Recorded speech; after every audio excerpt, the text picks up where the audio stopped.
Recording in determine the number of progress. red blood cells, number of white blood cells, the percentage of different white blood cell types. You can also look at the morphology of cells.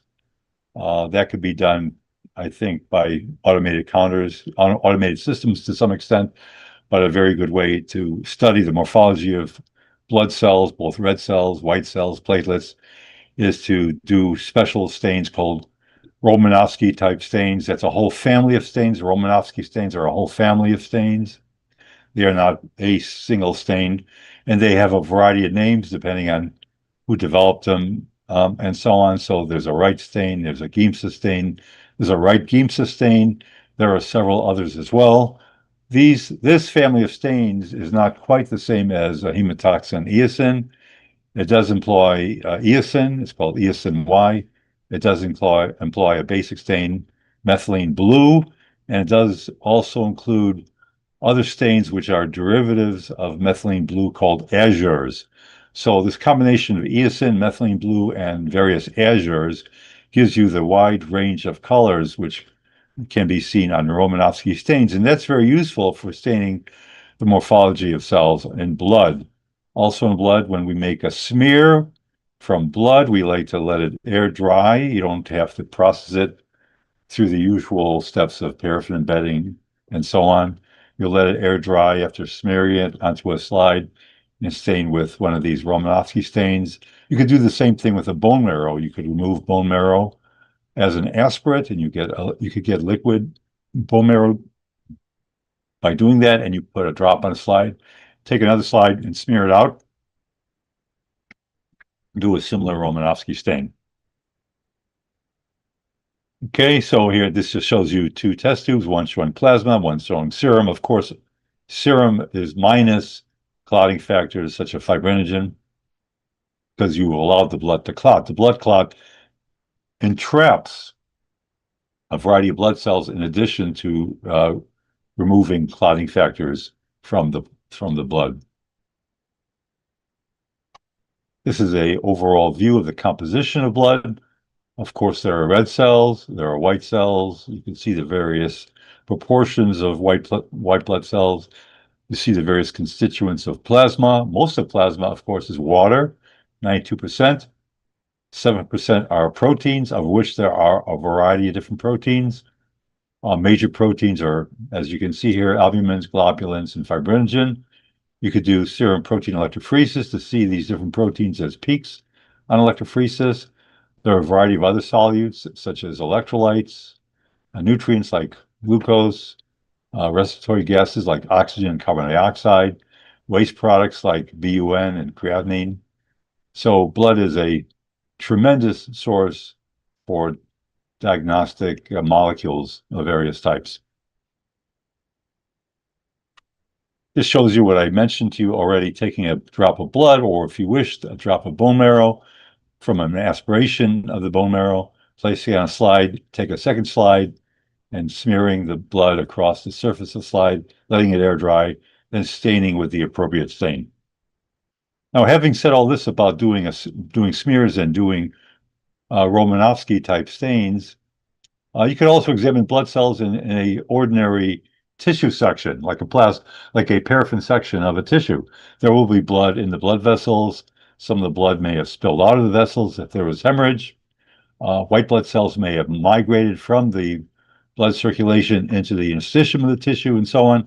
So realize that to some extent, you could also examine blood cells in ordinary tissue sections. There's no law that says you can't figure out many things about blood by looking at an ordinary tissue section. But of course, when you're really interested in hematologic disease, the greatest detail is provided by these types of special blood preparations when you smear blood on a slide. And all these things are complementary. Doing a blood smear and doing a bone marrow smear and looking at tissue sections of various tissues are all complementary, and you selectively do these things when necessary. Let's talk about red blood cells. They are interesting cells in a sense. Mature red blood cells lack a nucleus because the nucleus has been extruded during hematopoiesis, leaving a plasma membrane-filled sac of hemoglobin, essentially. Now, in addition to hemoglobin, there will be some enzymes which are necessary for the red cell's existence and metabolism, such as glycolysis. There will be glycolytic enzymes. There are proteins which help fight oxidative stress just throughout the entire lifespan of erythrocytes. They do have to survive by fighting the inevitable oxidative injury, which occurs by living things. So there is some of that as well. And if there are abnormalities of hemoglobin, the lifespan of red cells may be reduced. If there are abnormalities of these small cluster of enzymes, which are still existent in mature red cells, that will also reduce the lifespan of erythrocytes. How does a red cell achieve a biconcave shape? Well, one thing is that the nucleus is extruded during hematopoiesis, during development. Another thing is that there is a development of a so-called submembranous or submembrane cytoskeleton, which consists of several different proteins, most of which we won't be that concerned about because we're not really studying hematology here. But realize that spectrin is a major component of the submembranous cytoskeleton, and it arranges itself as spokes bound to hubs, and the spokes and hub structure take on something resembling the structure of a geodesic dome. It's not exactly the same as a geodesic dome, but it somewhat resembles that if you're able to visualize it. And a normal submembrane cytoskeleton structure is important for maintaining that biconcave shape. Now, having a biconcave shape has several goals for the red cell. One is it increases the surface area for the volume of the red cell cytoplasm, so it maximizes, in a sense, the surface area to volume ratio, which is good for exchanging respiratory gases. By respiratory gases, I mean both oxygen and carbon dioxide. Also, the nature of the submembrane cytoskeleton, its ability to rearrange itself quickly as the cell traverses the microvasculature is important because red cells, even though they're very small, they're about 7.5 to 8 microns in diameter. Red cells do have to deform as they go through the microvasculature. The diameter of capillaries can be quite narrow, even more narrow than the actual diameter of a typical red cell. So these things have to bend as they travel through the microvasculature. Also, the capillaries are not all straight. They take turns, they bifurcate and take turns and so on. So as these cells navigate through the microvasculature, they do have to alter their shape in order to navigate through the microvasculature, and the submembrane skeleton allows them to do that. And when the red cell is able to, it springs back into its typical biconcave shape configuration and goes on its merry way. Here's an electron micrograph. That's a capillary, which we haven't quite studied yet, but you see a single layer of flat endothelial cells making up essentially almost the entire thickness of a capillary wall. Inside of it is a biconcave red blood cell. The red blood cell is electron dense because it contains hemoglobin, an iron-rich a molecule, and it's electron dense on electron microscopy, and so it's easy to recognize that as a red blood cell. There's also some other proteinaceous material in the lumen, which I presume is plasma, the liquid part of blood. I even recognize the kind of tissue this is. It's not critical to identifying the red blood cell, of course, but I see that it's striped as if it's some type of striated muscle. Just by looking at this, you can see how it might be a challenge for red cells to make their way through the microvasculature, including the capillary network. And if the red cells were to become more rigid, less deformable from aging alone, normally they age about 120 days, but by about that time, they start becoming less flexible. They become more rigid and less flexible. So you would not want to have too many aged red blood cells.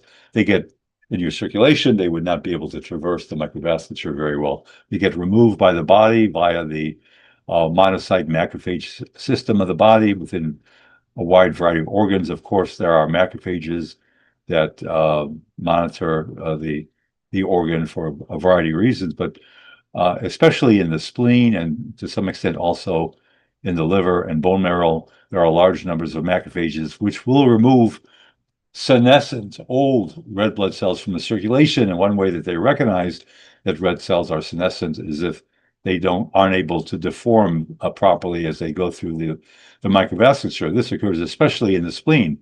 As red cells go through the vasculature of the spleen is able to sense if red cells are rather inflexible and don't have a completely normal cell membrane, and the macrophages of the spleen, which are quite abundant, will then promptly remove the senescent red blood cells. And of course, they're replaced by newly forming red blood cells in the bone marrow. There is a balance of new formation of red blood cells in the bone marrow, and they're removable by the spleen and some other organs, as I mentioned. Just briefly, we're not talking too much about pathology here, so I don't want you to become experts in pathology, but it's simple to understand that if you don't make enough red blood cells, there's diminished production for some reason. Maybe the bone marrow is abnormal because of a serious bone marrow disease, or maybe there aren't enough nutritive factors such as iron or vitamin B12 or folic acid.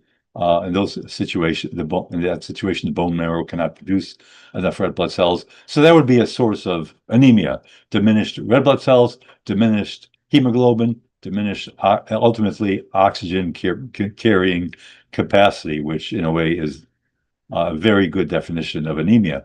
Another reason to have anemia is if enough red cells are produced, but the red cells do not survive because they're lost from various disease processes, in other words, increased loss of red blood cells, that also will cause anemia. So various pathologic conditions causing loss of red blood cells will also cause anemia. When that occurs, that's often called hemolytic anemia. Now, another way for cells to be lost, not because necessarily there's a disease process per se affecting the red cells, is simply hemorrhage. You could have, for example, a tumor in the GI tract and have hemorrhage from the GI tumor, and you may lose blood in the GI tract. And often it's not even known to the patient. It's occult. It's so low in amount, daily amount, that it's not even visible to the person. That may also cause anemia. So in addition to the usual hemolytic anemias, where there are diseases affecting the blood, you could just have hemorrhage or blood loss. The blood loss, of course, could be very fast.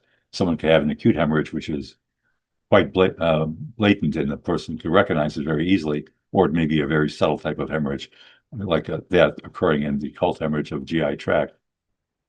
So one way of classifying anemias is based on the cause of anemia. Another good way of classifying anemias is on the basis of morphology. Various anemias have normal sized cells, and those are called normocytic anemias. Other anemias have unusually small red blood cells. Those are microcytic anemias. Iron deficiency anemia could be a microcytic anemia. Thalassemias are diseases of hemoglobin where there's not enough production of hemoglobin chains. There are several chains which contribute to hemoglobin formation. For example, alpha chains and beta chains. If those are not produced in normal quantities for various reasons, that may lead to a thalassemia. Those can be microcytic anemias. There are also macrocytic anemias, for example, vitamin B12 deficiency or folate deficiency. So just having a look at the morphology of red blood cells on a smear or getting a appreciation of the size of red blood cells by an automated type of analysis alone will give you a clue as to what type of anemia is present. And if you're lucky enough to have enough information to formulate the type of anemia based on the morphology and other clinical and laboratory features, like might occur in various diseases of red blood cells, that would be even the best way of classifying anemia, by taking all these factors into consideration. Anemia has many signs and symptoms. We don't have to worry about all of the features of anemias again, but some of them I think are fairly common sense. If something doesn't have enough red cells, if they therefore have diminished oxygen carrying capacity, they may feel shortness of breath, especially on exertion. They're um, heart may beat faster in order to perfuse the tissues better if there is an inadequate oxygenation of tissues, so they may have a rapid heart rate. Their breathing may increase in rate as well if they're not providing enough oxygen to tissues. They may feel short of breath and their respiratory rate may go up. They may feel weak.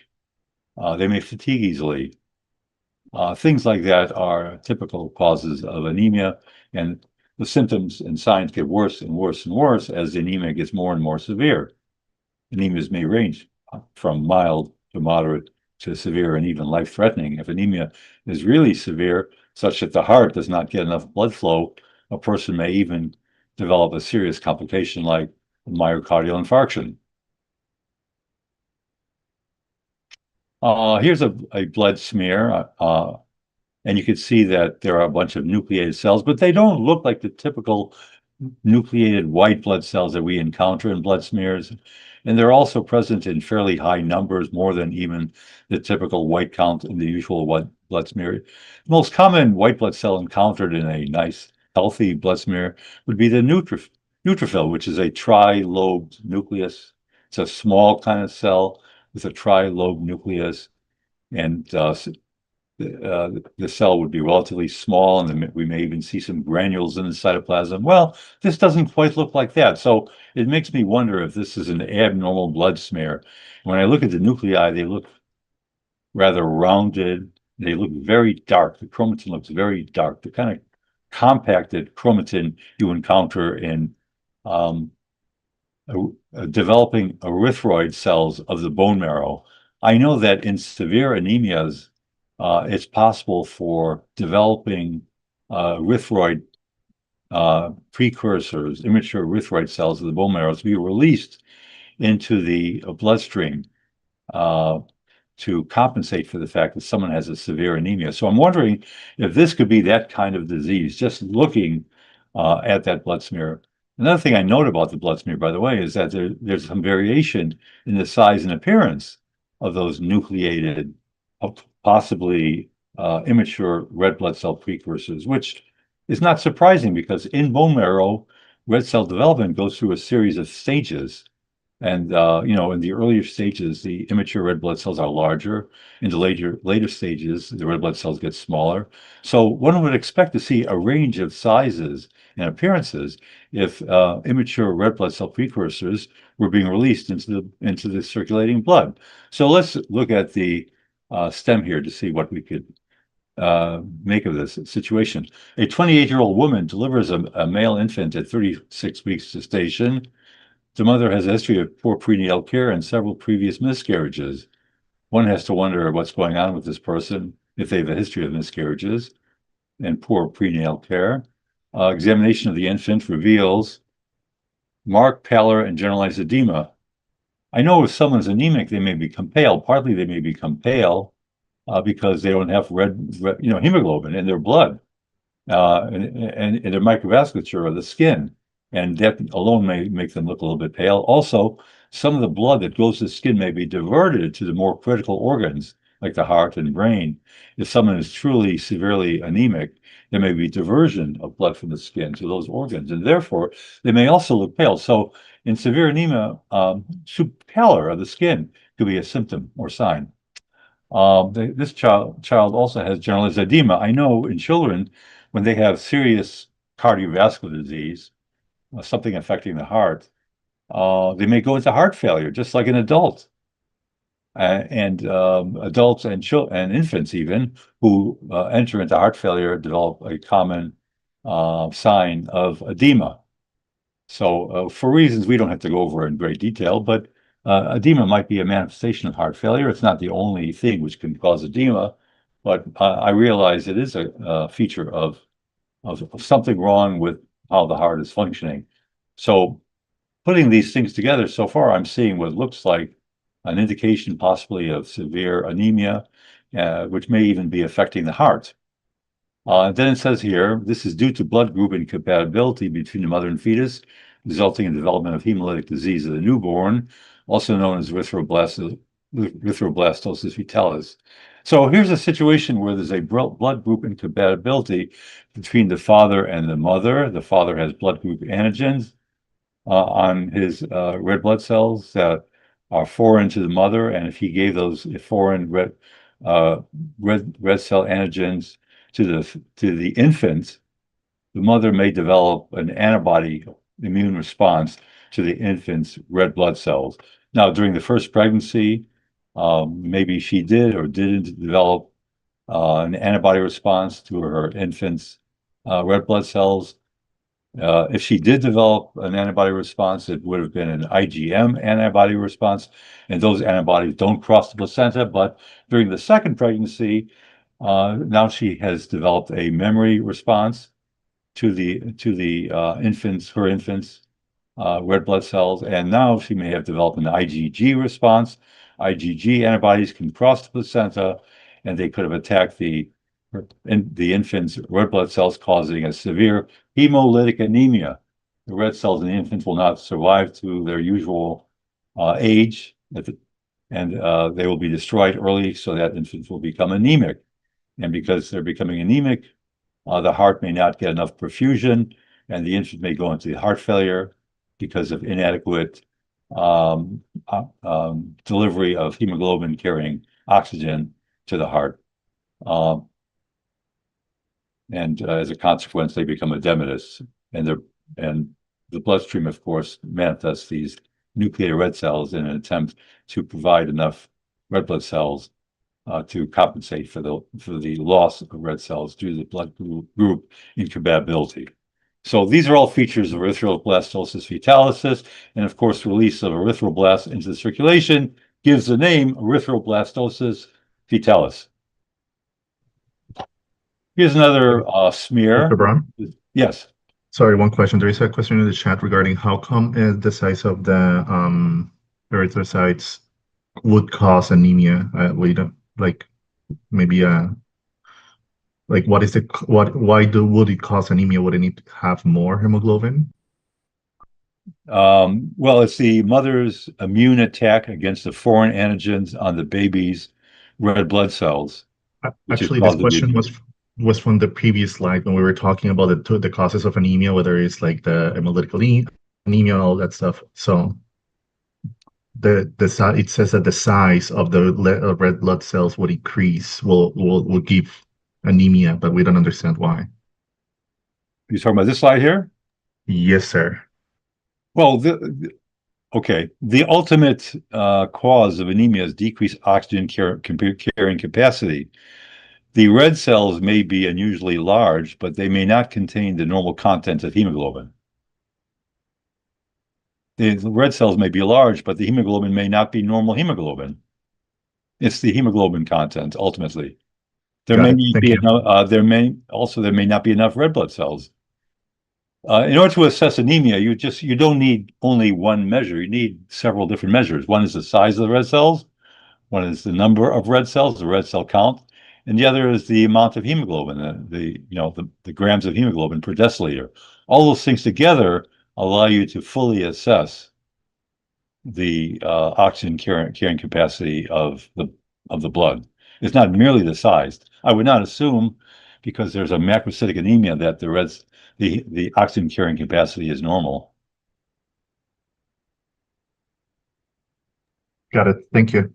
I mean, there's more to be said about this, but this is when you study hematologic disease. We're not necessarily trying to do that here, but these are all features of red cells in different pathologic conditions. But it's oversimplistic to think that a large red cells means that there's greater oxygen carrying capacity. It's not necessarily the case. The hemoglobin content may not be normal, and the hemoglobin may not be normal.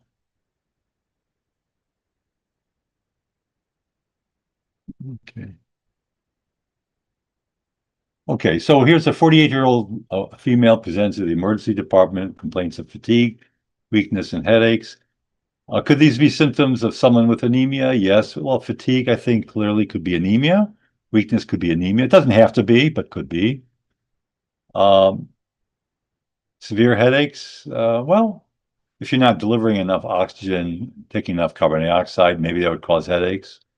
So the first thing that came to my mind was anemia. But then when I look at this bone marrow smear, I think, well, I don't know if that fits quite well for anemia. Maybe it's something else. So let's read the next line. Laboratory tests reveal elevated levels of hemoglobin and hematocrit at 65%. So actually, this is not anemia. It's the opposite to anemia. It's the opposite to anemia, where you have too many red blood cells, is polycythemia. This person is polycythemic. So despite the fact that they have a really high hematocrit, 65%, ordinarily it would be around 45%, they're having fatigue and weakness and some other problems.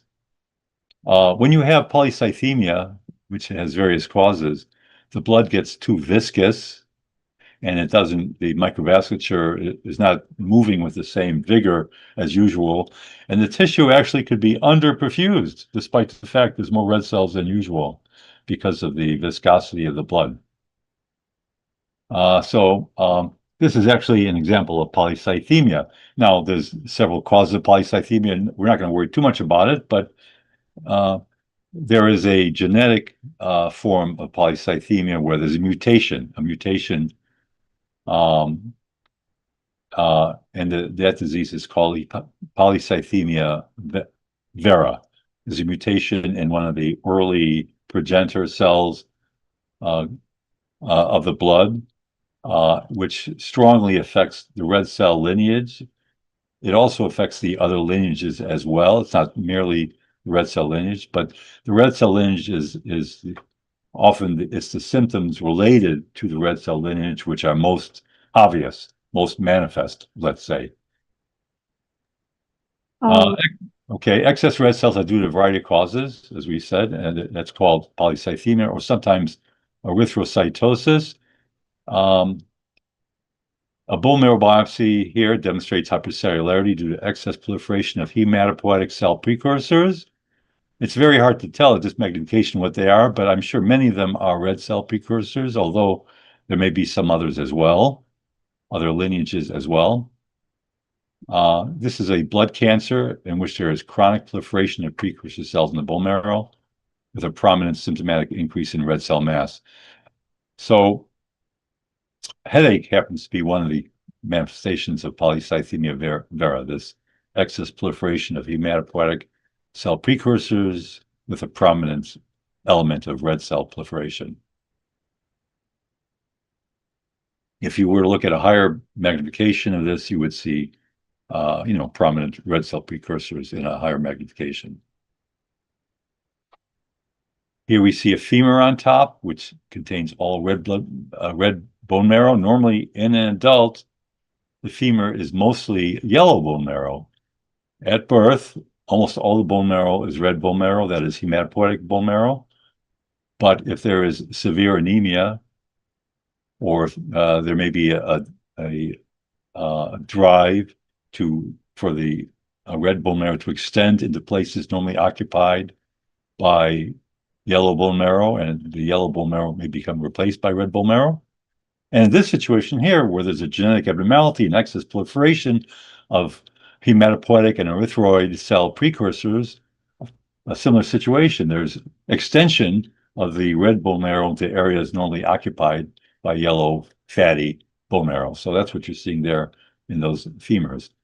It's hard, I think, to see in the small picture here, but there are lots of hematopoietic cell precursors proliferating in the bone marrow, including many red cells, but also some other cells such as megakaryocytes. You could even see at this magnification many very, very large cells, that is giant cells, which are going to be the megakaryocytes proliferating as well as the red cells in the bone marrow in that middle picture here. And these people often will develop clotting. I think some of that has to do with the fact that the blood is very viscous with all this excess red cell proliferation, and there's stagnation of blood flow, and viscosity and stagnation of blood flow promote blood clotting. So thrombosis may be a complication of someone having polycythemia vera. By the way, another cause of polycythemia erythrocythemia might be chronic hypoxia. If someone lives at a high altitude where they don't get enough oxygen, that's chronic hypoxia. That may stimulate excess or increased erythropoietin production by cells in the kidney. The excess or extra erythropoietin will stimulate more red cell production, and they develop erythrocytosis or polycythemia.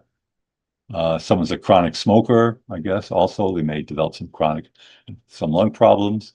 They may develop some chronic hypoxia, and therefore develop some increased erythropoietin production, increased stimulation of red cell production, and again, erythrocytosis or polycythemia. So there are several reasons to have this kind of phenomena. Here we see a 26-year-old African male with a history of delayed growth, strokes, episodic pain, chest, abdomen, and joints. Now, this may be a little mysterious at first, but if you look at the blood smear, I think this is fairly easy to recognize. There are some malformed red blood cells. They look like crescents or boats or sickles. You see a very characteristic and not that uncommon deformation of red blood cells. And the person is of the right background, they're African male. This is sickle cell anemia. So some anemias are characterized by characteristic malformations or deformations or morphologies of their red blood cells, in this case, sickle cell anemia. That's a major clue as to what's going on here. These people have a mutation. They inherit a mutation in their hemoglobin, in the beta chain of hemoglobin specifically. One is a point mutation. One point mutation causes abnormal polymerization of their hemoglobin molecules so that the red cells become deformed. The polymerized hemoglobin within these red cells deforms the red cells, creating these sickle shapes. And the sickle shapes do not move through the microcirculation so readily. This especially occurs when there's deoxygenation of the blood. When the blood becomes deoxygenated, that's when most of the deformation occurs, and it's partly reversible, but over time it becomes irreversible, and people accumulate over time. As the red cells age, I should say, they become permanently deformed into these sickle shapes, and they do not navigate to the microvasculature very easily. The microvasculature becomes stagnant, the blood flow is stagnant, and they get stuck in the microvasculature and cause decreased oxygenation of tissues. And that has even thrombosis in tissues because of the stagnation of blood flow. When there's inadequate blood flow and hypoxia tissues, that often causes pain. As you know, that occurs in the heart. People who have poor oxygenation of the heart, they develop angina or even overt myocardial infarction. Well, you could get pain in your bones and joints, the chest and the abdomen as well, if you have sickle cell anemia because of the stagnation of blood flow and thrombosis occurring, and even the brain where people get strokes. So these are all these are all manifestations of sickle cell anemia, and ultimately the poor blood flow, poor oxygenation, thrombosis, systemic involvement of the entire body with this process can ultimately lead to delayed growth, and that's what's occurring in this person.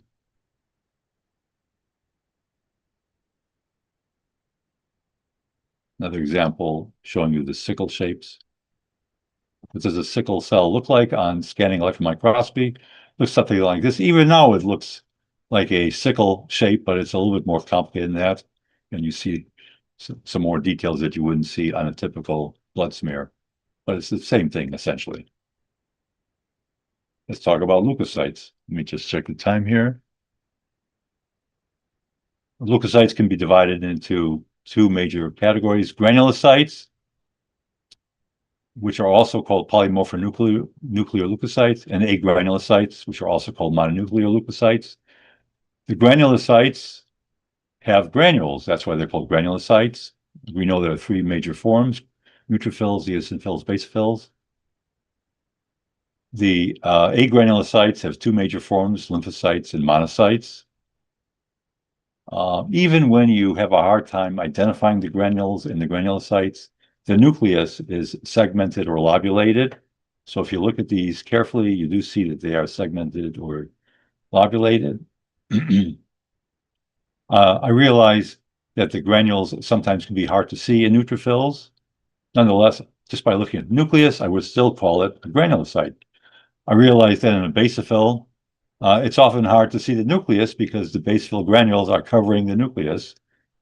But I know the nucleus would be rather lobulated or S-shaped in its appearance if I was able to see it. So it doesn't matter to me too much that I can't see clearly the nucleus. I realize also that granulocytes are named granulocytes for the specific granules, the so-called specific or secondary granules within their cytoplasm.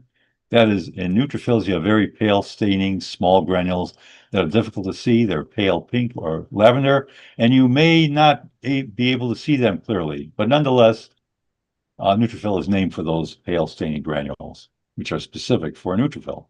An eosinophil has easy to see granules generally, which are pink on a typical blood stain. And basophils are named for the basophilic granules, which are generally quite easy to see on a typical blood stain. The azurophilic granules, in contrast, may be seen in any cell type, even in the agranulocytes. Even in the agranulocytes, you can see azurophilic granules. Those are purple granules. They look kind of big, coarse, and purple. They're probably azurophilic granules. And those are thought to be lysosomes or closely related to lysosomes. Those can be seen in any cell because think of them as being lysosomes.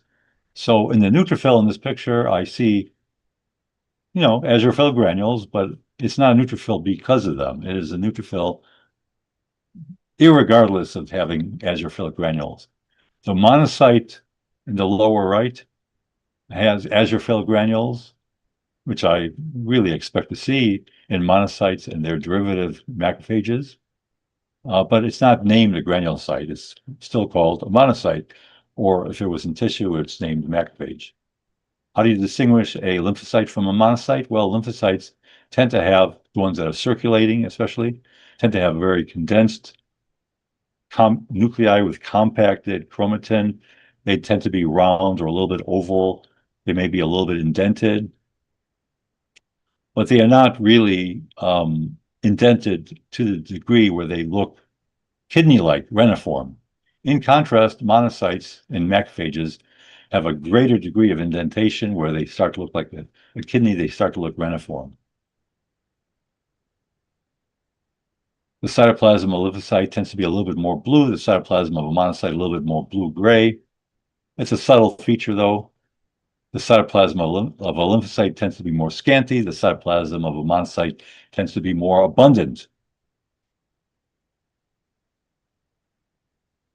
This is a neutrophil. It has a drumstick appendage on one of the lobes. That's a bar body. So this person presumably has two X chromosomes. If you have two X chromosomes, like a female, one will become condensed, forming a bar body. In other words, that condensed chromosome is made of heterochromatin. It's a little bit of heterochromatin. Other features that are typical for neutrophil here, I see, generally 3 to 5 lobes or segments in a neutrophil, and that I do see here. Often the lobes or segments are connected by a thread. It looks like a thread, I should say, really, of chromatin, and that's what I'm seeing here. It's not always going to be thread-like, by the way. I mean, don't be a purist and expect this to always be the case. In an idealized case, it's true, but it may be a broader connection in a given cell. But often it's very thread-like between segments. And there is a sense of granularity to the cytoplasm. It's hard to make out individual granules, but I think I do make out some very faint-looking pink to lavender granules if I really put my mind to it. But you don't necessarily always have to see the granularity clearly. Neutrophil granules contain substances. The azurophilic granules contain myeloperoxidase, lysozyme, and defensins. And the specific granules, those pale granules, contain lactoferrin and some other things as well. These are phagocytes, just like macrophages. They are also phagocytic cells. They live a short time in the bloodstream, they migrate into tissues, and they die after a few days by programmed cell death. They like to kill bacteria. Here's a neutrophil on electron microscopy, has a segmented nucleus and darker, bigger granules and lighter, smaller granules. The darker granules azurophilic, the paler, lighter granules are neutral specific granules. Another picture showing you the same thing, essentially a segmented nucleus with the darker granules are azurophilic granules, the paler granules are the specific neutrophil granules, the granules which define this as a neutrophil. You see neutrophils are found in several compartments. Of course, there's a proliferating compartment, the granulopoietic compartment in bone marrow, and many of those neutrophils, when they become mature, are stored in the bone marrow in cases of immediate need for them. They could be released quickly from the bone marrow, from the storage pool. There are also circulating neutrophils. That's another population of neutrophils or compartment. But in addition to that, many of them are marginating. They're lying low. They're adhering very lightly to the endothelial surface. Those can be called into play if there's a stimulus for attracting neutrophils into the circulation. So if someone cuts themselves, it has a quickly evolving infection, those marginating cells can be released into the circulation. So the white count can rise pretty quickly without manufacture of new neutrophils, actually, because if neutrophils in the storage pool and the marginating pool are immediately brought into the circulation because of some quick or serious stimulus, it could raise the white count very quickly. Even exercise alone may raise the neutrophil count by doing something like that without necessarily stimulating more proliferation of neutrophils per se in the bone marrow. These are some videos we saw already. I'm going to pass by them quickly, showing you phagocytosis, which is what neutrophils do and what macrophages do. An eosinophil with often a bilobe nucleus, doesn't always have to be bilobe. You can have more lobes than that, but often bilobe, and lots of eosinophil granules. A major protein in eosinophil granules, major basic protein. There are other proteins as well, but major basic protein, a large percentage of the constituents of those eosinophil granules. They are especially good at killing worms. They're major worm killers. There are many fewer eos than neutrophils, but they are present in the blood. And also you see them also in the tissues. They circulate through the tissues, just like neutrophils. You see them, for example, in the GI tract and respiratory tract. They're also involved in what are called type 1 hypersensitivity reactions, allergic reactions. We all know what allergies are. You can be allergic to peanut butter, you can be allergic to shrimp, you can be allergic to pollen, and so on. Eosinophils are important in that. They effectize immunoglobulin or antibody antigen complexes.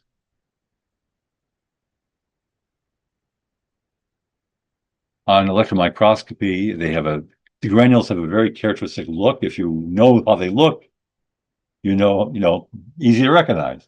They're ovoid or elliptical. To me, they resemble footballs, and they often, not always, but often will have a disc-shaped electron-dense core.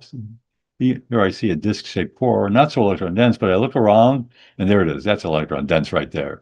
So, okay, we were able to find electron-dense core. Sometimes you see more of these, but anyway, those granules are the ones that you see in eosinophils. That electron-dense core contains lots of major basic protein. It's kind of crystalline in appearance. It's described as being crystalline in its appearance. If someone just gives you a verbal description, you could also figure out that they're talking about an eosinophil from the verbal description, even without showing you a picture of it. And the nucleus arguably is also bilobed. Arguably, it's a bilobed nucleus. Here's a basophil.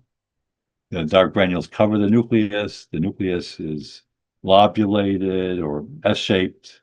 It's hard to see that, but because they're covered by these big granules, because the granules are big, you may expect them to be big even on EM, and they are big on EM. The two H's and the granules, they have the two H's, heparin and histamine. Heparin and histamine. If you want to know what's in those granules, there are other things as well. Basophil is the circulating cousin of a mast cell. Now, a basophil can migrate into tissue, but it does not become a mast cell. When it migrates into tissue, it does not become a mast cell. Mast cell arises independently in the bone marrow and migrates from a precursor into the tissues to become a mast cell. So they are cousins. It's not that one becomes the other. They're cousins. They have similar functions, similar chemicals in their granules, and similar functions. They are involved in allergic reactions and help fight against parasites as well. And I'm sure they do other things as well. Here's an EM picture, and it shows you a bilobe nucleus. It shows you big dark granules. Granules are a bit pleomorphic, just variable in their appearance. So this is what I would anticipate in a basophil. So remember, when a basophil migrates into tissue, it does not become a mast cell. It's basically still the circulating cousin of a mast cell, which is a sentinel cell, which is found within a variety of different connective tissues as a resident cell of tissues, of connective tissues. Mast cells, both mast cells and basophils, contain Fc receptors for IgE antibodies on their surface. What this allows them to do is that the IgE antibody, when it binds by its tail to the Fc receptor, it becomes a receptor for antigens. As antigens float by, they are sensed by the IgE antibody and bound. When that occurs, the mast cells degranulate and release as many mediators, including the two H's, heparin and histamine. Heparin is an anticoagulant. Histamine is an inflammatory mediator. Inflammatory mediator causes the various manifestations of inflammation. So both mast cells, I said to you, mast cells and basophils are cousins, and they both share this property of having Fc receptors for IgE antibodies. So that mast cell sitting in tissue is able to sense antigens right away, and a basophil, the same thing, can sense antigens right away because it has those IgE antibodies on its surface. Now, someone with allergies makes lots of IgE antibody to things they don't need to respond to, like peanut butter or shrimp or pollen, things like that. So those people become allergic because they have inappropriate IgE antibodies to things which are harmless. They're harmless. But unfortunately, they develop an immune response to harmless things because they make too much IgE antibodies to harmless things, which then sit on top of mast cells and basophils as receptors. This is a basophil. It contains histamine and heparin, as you see. These nucleated cells are mononuclear cells. They have condensed chromatin, which is rather, check the time here. Okay. They have condensed chromatin. So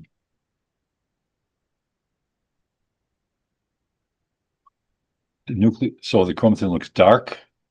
The cytoplasm is relatively scanty. The cytoplasm is relatively blue and translucent. They're bigger than red cells, but not a lot bigger than red cells. So these are lymphocytes. They could be B cells, they could be T cells, they could be natural killer cells, they could be naive cells, they could be memory cells. We don't know. We could do special studies to discern that if we wish, like CD markers, but we don't have to do that. We could just identify them as lymphocytes.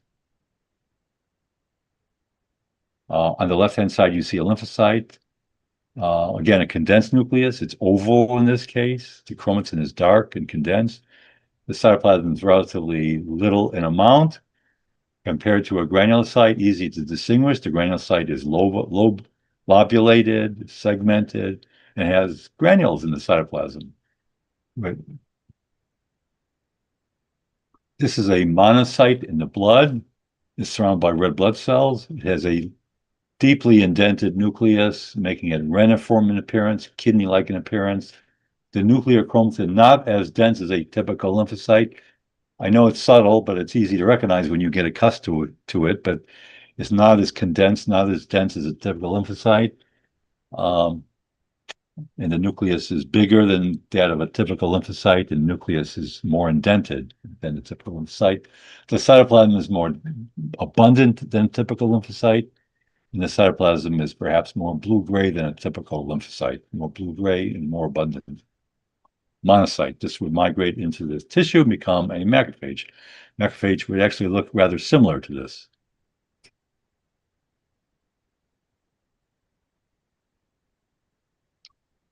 Here you see a clear difference between a lymphocyte on the left and a monocyte on the right. Sometimes when some lymphocytes are actually larger lymphocytes, they're medium-sized or large, so-called large lymphocytes, and they do have more abundant cytoplasm, but their nucleus still tends to look rather lymphoid. They don't quite look like monocytes yet, even when they do develop more abundant cytoplasm. Their nucleus still is condensed and rather lymphocyte-like in its appearance. A lymphocyte could have a little bit of a compressed or indented nucleus, but not nearly as compressed or indented as a typical monocyte. But here you clearly see a difference between these two cell types. Notice, by the way, how much denser the lymphocyte chromatin is compared to the monocyte, which is less dense chromatin, more pale chromatin. Platelets are small little fragments of cytoplasm. They have a purplish center called the granulomere, where there are alpha granules and delta granules and mitochondria.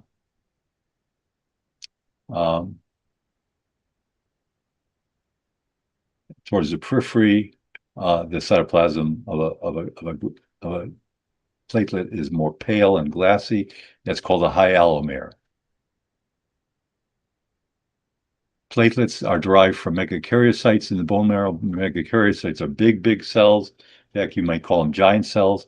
They have lobulated, big lobulated looking nuclei, as you can see in the cell, and lots of cytoplasm. In the bone marrow, they extend processes into the capillaries of bone marrow, which are called sinusoids. Sinusoids are types of capillary vessels which are very wide and leaky. And their basal lamina, the base membrane of these wide, leaky sinusoidal capillaries tends to be discontinuous even. The base membrane tends to be discontinuous in wide sinusoidal capillaries. So they extend their processes. The processes break off into bits of cytoplasm like this, which are called proplatelets, and then platelets as they divide further. That's where platelets come from. So one megakaryocyte with this huge amount of cytoplasm could give rise to myriads of platelets. Myriads of platelets. I forget the number, but many platelets. Here's a platelet on EM. It's a complicated little bit of cytoplasm, if you will. There's no nucleus. The periphery consists of a bundle of microtubules and other filaments, which help maintain the shape of a platelet, which normally is a disc shape. You can't really see that well on a smear of blood. I mean, there are little bits of cytoplasm on a smear, but in actuality, they're discoid in their shape. They're discoid. And you see that better on electron micrograph, that discoid shape. And again, it's maintained by this peripheral bundle here of microtubules and other cytoskeletal elements. And the membrane and the plasma membrane of platelets, by the way, also has a number of important receptor proteins and adhesion molecules, which are important in its function to promote blood clotting. They have important molecules on the surface to promote clotting of blood or hemostasis, let's say hemostasis. Now, we're not going to talk too much about that right now, but the membrane is specialized for its role in promoting hemostasis or cessation of loss of blood if there's an injury. Within the platelet, there are several tubular systems. There's an open canalicular system here. You see this, which communicates with the plasma membrane surface, the cell membrane surface. The contents of the granules within the platelet get discharged into this open canalicular system, so they're able to reach the surface and be discharged then into the plasma. That's one function of the open canalicular system, to allow discharge of the contents of these granules towards the surface. There's also a dense tubular system, which is not illustrated here. Those are similar to smooth endoplasmic reticulum, and they contain lots of calcium. So lots of calcium is released from platelets. That promotes some of its functions, such as blood clotting. That's a second tubular system in platelets. And then deep in the platelets, there are several granules. There's alpha granules, which are these larger granules over here in the center. These contain several different things, including clotting factors, which help promote blood clotting, and they even contain growth factors, which help the injured blood vessels heal once the blood flow has ceased from the blood vessels into the interstitium. Clotting has occurred. Once that, they help with the healing process by releasing growth factors. So those are present within the granules deep within this platelet. Okay, so platelets have that, and actually even several other functions. Let's talk about hematopoiesis. There are 4 stages of hematopoiesis. If you look carefully at the cell types involved in hematopoiesis, the earliest, most immature cells are stem cells. There's a hematopoietic stem cell. They are rare cells in the bone marrow, but they are there, and they live in niches where they are maintained in a quiescent state until needed. Those can give rise to all the hematopoietic cells which are derived from the bone marrow. The stem cells give rise to progenitor cells. By the way, stem cells are defined by the fact that when they divide, one cell is a replication of a stem cell, another stem cell, and the other cell is a differentiating cell. It gets committed to various hematopoietic cell lineages. It's not a stem cell anymore. It's committed to various hematopoietic cell lineages. Those cells will mature, and they have limited capacity for division. It's just only the stem cells which ultimately have unlimited capacity for cell proliferation to reconstitute an organ's cell population throughout the entire lifetime. The next stage are progenitor cells. There's a variety of different progenitor cells giving rise to these various cell lineages we're talking about today. And they have names like CFU, colony-forming unit. So this colony-forming unit G for granulocyte, CFU M for monocyte, CFU MEG for megakaryocyte, things like that. Those are cells, the CFU cells, the progenitor cells, which we cannot really identify using our Romanowsky type stains. We need to do special studies to identify them for what they are, such as doing immunostains for surface markers, but ordinarily we cannot really identify them. When the progenitor cells divide, they ultimately give rise to the precursor cells. These are the so-called blast cells. These are the cells which we can identify using our right stain, our Giemsa stain, our right Giemsa stain, those type of stains. These are the cells which are morphologically identifiable on blood marrow smears, on blood and bone marrow smears. And those ultimately give rise, after they go through their sequence of maturation, to the mature blood cells we see circulating in the blood. This is a diagram showing you all the cells that are pretty much that come about during hematopoiesis. It all begins with a hematopoietic stem cell. Those hematopoietic stem cells then give rise to a common myeloid progenitor cell. Here it's called a myeloid stem cell, but I think it's basically the same cell. And a common lymphoid progenitor cell. Here it's called a lymphoid stem cell. It's basically the same cell. These 2 cells then give rise to all the cells of the myeloid series. These are all the cells of the myeloid series. And these lymph cells here give rise to the various lymphoid cells here. These lymphoid cells then become part of the immune system, and they migrate throughout the body and enter into lymph nodes and spleen and so on, and do the functions of lymphocytes, which we talk about more when we study the immune system. You can see here several different lineages coming from the myeloid stem cell, the erythroid lineage here, the megakaryocyte lineage here, which ultimately gives rise to platelets, the granulocyte lineages right here, which give rise ultimately to neutrophils, eosinophils, and basophils, and also the monocyte lineage here, which gives rise to monocytes, ultimately entering into tissues and giving rise to macrophages. We see during development, blood cells originally arise in the yolk sac during the first weeks of life.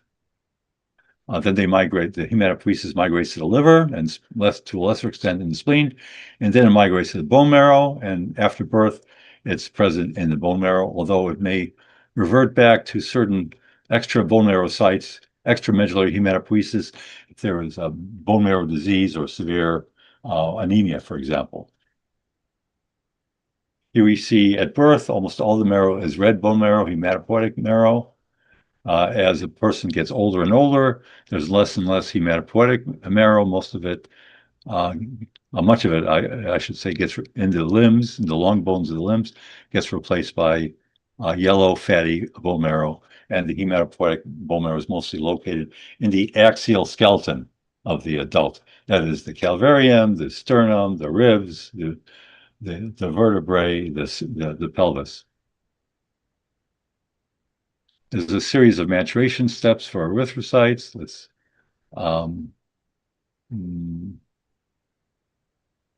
show them right here. There are basically 6 steps. This is how I remember them in 6 steps. The first thing I remember is the very first step. And once I remember that first step, it makes it easier for me to come up with the names of the remaining steps. So the first step I remember is proerythroblast. Then the next step is basophilic erythroblast. The next step is polychromatophilic erythroblast. The next is orthochromatophilic erythroblast. The next is reticulocyte. And finally, a mature erythrocyte. Now, there are certain trends that go on. The most immature cell is the biggest cell. The most mature cell is the smaller cell. So they go from large to a little bit smaller to smaller, smaller, smaller, smaller, until you reach the smallest cell, which is the mature erythrocyte. In the beginning, the chromatin is is the finest, most dispersed, most open chromatin. As time goes on and these cells undergo further maturation, the chromatin condenses, as you see here. In the basophilic erythroblast, the chromatin is more condensed. In the polychromatophilic erythroblast, it's even more condensed yet. And then finally, in the orthochromatophilic erythroblast, it's very, very condensed. After this point, the very condensed small nucleus is extruded. And all you're left with then is an erythrocyte, which has lost its nucleus and lost actually most of its organelles except for some residual RNA, some residual ribosomes. And those can be displayed using certain special stains as a reticulocyte. Reticulocyte using a supervital stain like new methylene blue shows a network of RNA like this. That's a reticulocyte. And really, after a day or so of being released into the main circulation, the RNA disappears altogether and you're left with a mature red blood cell. Another trend is that as in the beginning, the cytoplasm is very blue, but because there's lots of polyribosomes in the cytoplasm manufacturing hemoglobin. And that's why the cytoplasm is very blue. But our hemoglobin is not manufactured yet. As the hemoglobin is manufactured, the cells start accumulating more and more hemoglobin, and the cytoplasm gets more pink. So at this stage here, the polychromatophilic erythroblast, you have a mixture of pink and blue, a mixture of blue staining from the residual ribosomes that are still in the cytoplasm, and pinkish color from the hemoglobin, which is being manufactured. At this point, there's even less ribosomes now and much more hemoglobin.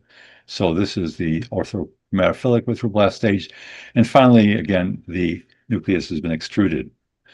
Another thing I want to mention, in the early stage, here in the proerythroblast stage, you see nucleoli. Here is a nucleolus. Here's nucleolus because at this stage, the ribosomes are still being manufactured to a large extent, and the cells are proliferating. So because you need to manufacture lots of ribosomes, you need nucleoli. So you do see these pale areas, which are nucleoli in a Romanowsky stain. Reticulocytes look like the classic reticulocyte, of course, when you do a supervital stain like new methylene blue. But if you did not do a supervital stain, if you just used the typical Wright-Giemsa stain, this is the way a reticulocyte would look. It would look like a slightly large red blood cell with a slightly bluish pink a bluish pink cytoplasm like this, a mixture of blue and pink. This is the same as reticulocyte. So you could call this cell here on the right stain a reticulocyte, or you could call it a polychromatophilic erythrocyte if you wish. It's the same type of cell, it's just a different stain. This just explains that a little further.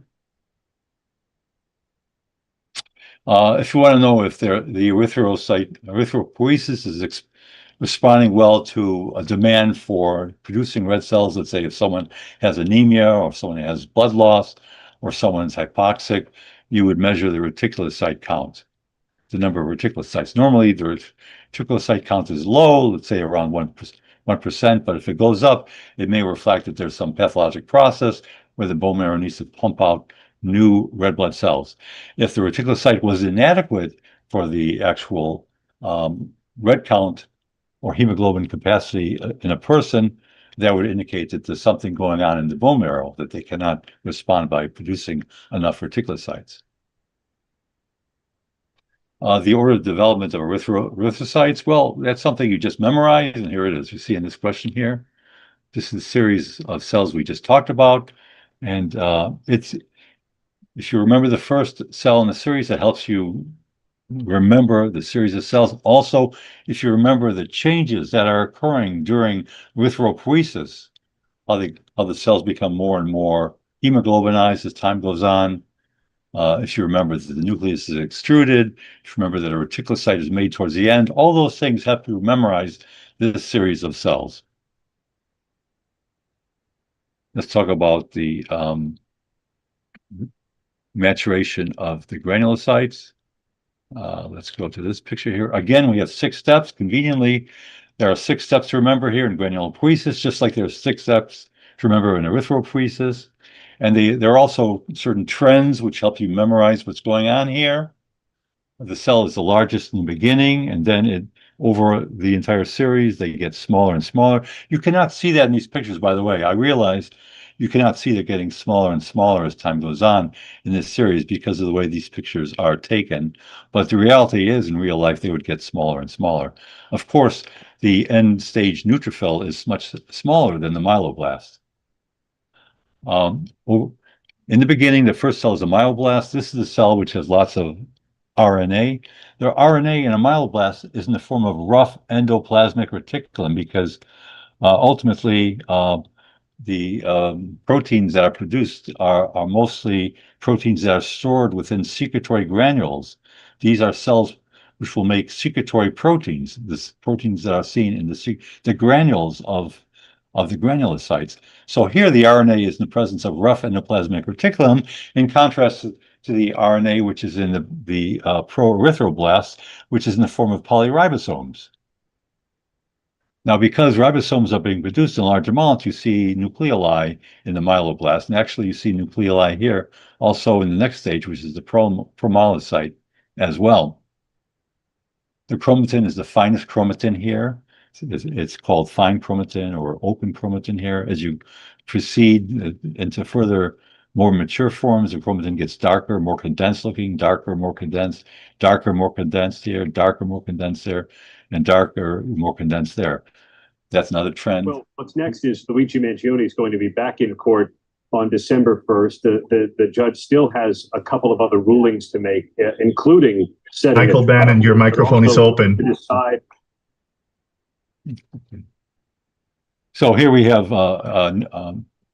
nucleoli, which are important for producing ribosomes in the early form, and the chromatin is least condensed here in the myeloblast. Now, in the myeloblast, you do not have granules yet. That's the feature of myeloblast. In the next stage, promyelocyte, you have azurophilic granules, purple granules, not specific granules, non-specific purple lysosomal granules in the promyelocyte. The next stage is the first stage where you have specific granules. You have neutrophil granules in a neutrophil, eosinophil granules in a eosinophil cell, basophilic granules in a basophilic cell. You have to be really good and look carefully to see them, I admit, but that's what you would see in the myelocyte stage. That's the first stage where you see the specific granules of those three types of granulocytes. Those are important distinguishing features between myeloblast, promyelocyte, and myelocyte. This pale area here is the Golgi apparatus region next to the nucleus. Where you see Golgi apparatus, you don't see much granularity. The next stage where you get a nice indentation like that, so the nucleus looks reniform, that's a metamyelocyte. Metamyelocyte. When you see indentation, it could be a neutrophilic metamyelocyte, could be a basophilic myelocyte, could be a metamyelocyte, could be an eosinophilic metamyelocyte. You may just say metamyelocyte, right? You don't necessarily have to worry about all those things. If you just get it as a metamyelocyte, that's good. The next form where the indentation gets even deeper, such that the nucleus looks like a horseshoe, that's a band form right here. That's the horseshoe. It's not the same as the reniform nucleus, which looks like a kidney. There's a difference between metamyelocyte and band form. And then finally, the nucleus gets fully segmented or lobulated, like you see here in the mature neutrophil, and that's simply a mature neutrophil in this case, or if it was another granulocyte, it could be a mature eosinophil or a mature basophil. Okay, so those are the 6 steps of granulopoiesis and how you distinguish the different forms of granulopoiesis. These are comparing 3 forms. We've been through this before. I think it's easy to see the difference. Realize that these are azurophilic granules here, by the way. You see, the cytoplasm is said to be salmon pink. You don't really see salmon pink cytoplasm here. These are granules. You don't see salmon pink cytoplasm here, really. These are basophilic granules. Only this cell here has the abundance of salmon pink cytoplasm with some azurophilic granules. That's a bar body right there with the arrow. Okay. This is a leukocytosis. There are too many white blood cells in a smear. The white blood cell count is elevated. Normally it's, much lower than this. This is 24,000 here. This is very high white count. And then there's a whole bunch of immature forms. If you look at the differential, there's even metamyelocytes, there's bands. These are immature forms. A healthy person could have a few percent of bands as they're released into the bloodstream in a healthy, normal person, but this is an increased percentage of bands, and metamyelocytes normally you don't see.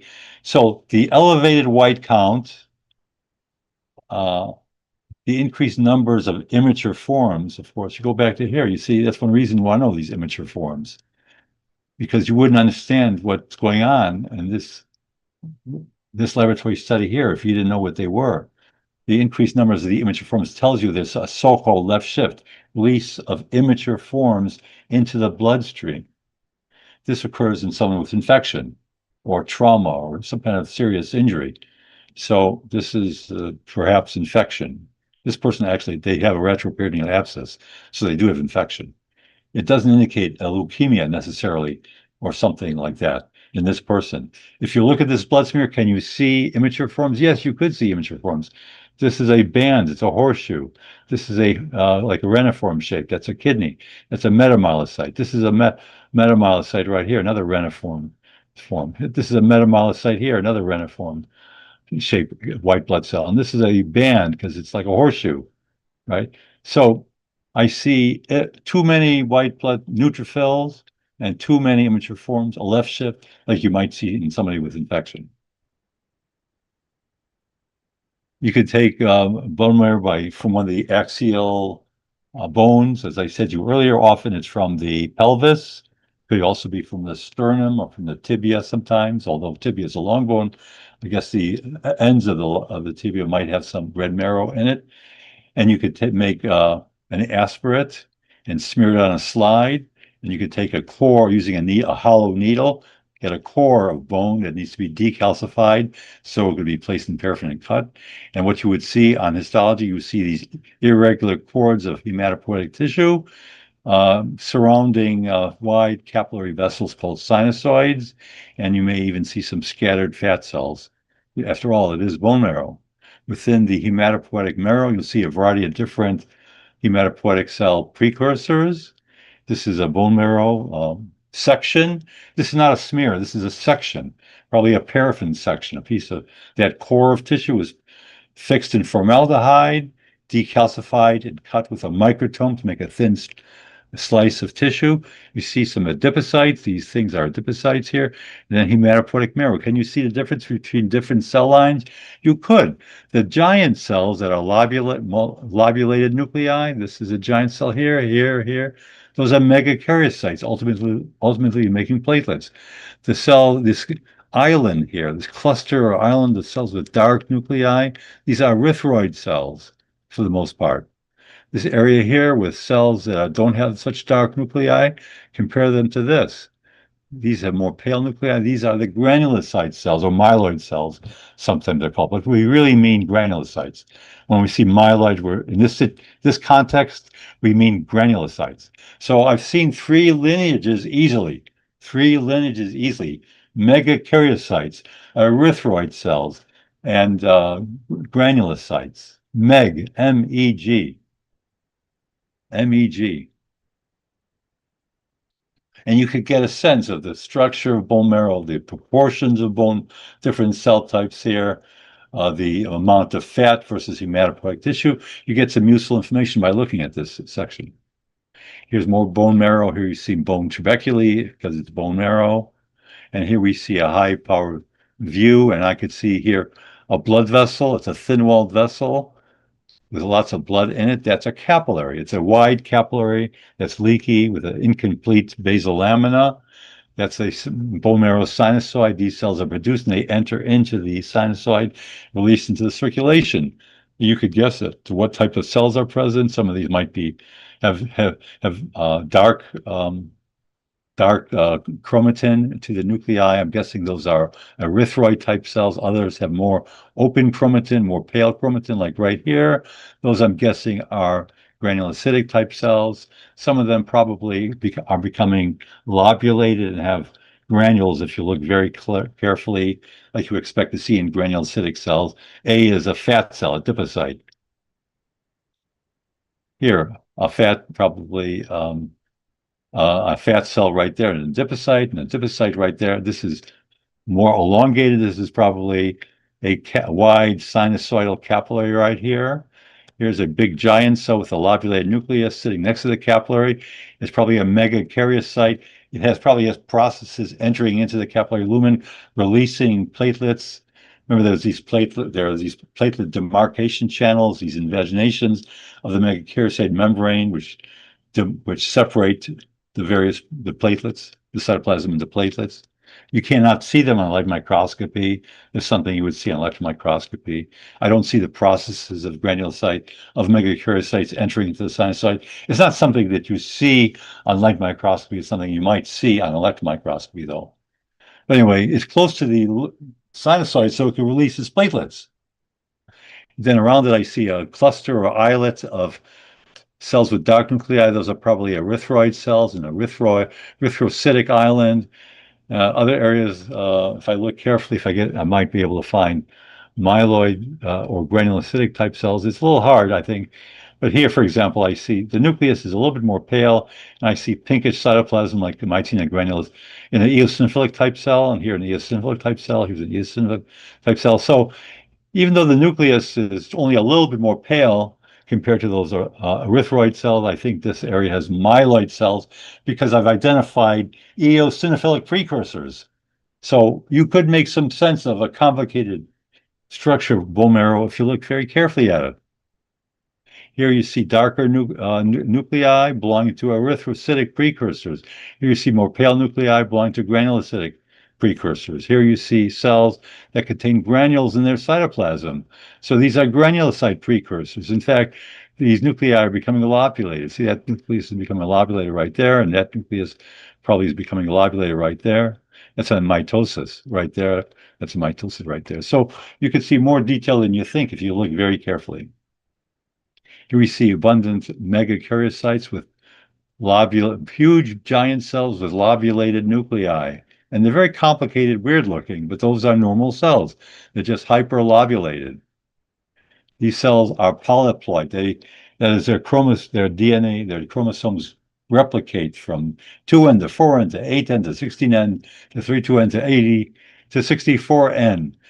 The chromosomes replicate, but the nucleus does not divide and the cytoplasm does not divide. That's called endomitosis, and that's how you end up with these giant cells.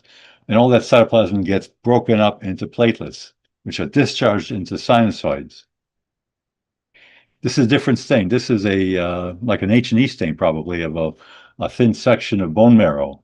Thin section of bone marrow. This, on the other hand, is a smear, an aspiration with a smear of bone marrow with a right Giemsa stain.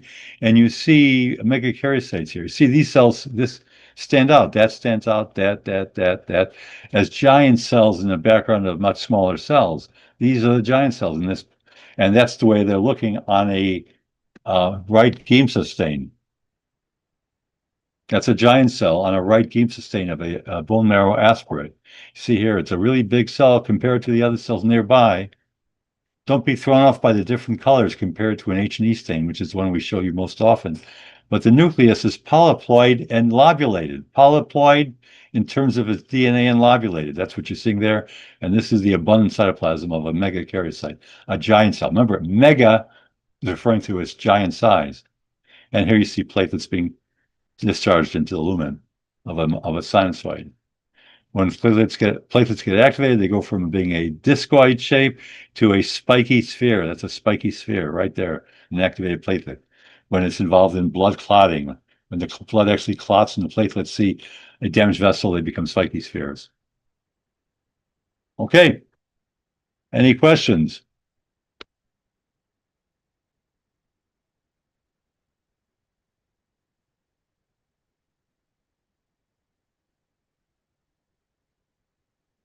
All right. If there are no questions, we can call it a day.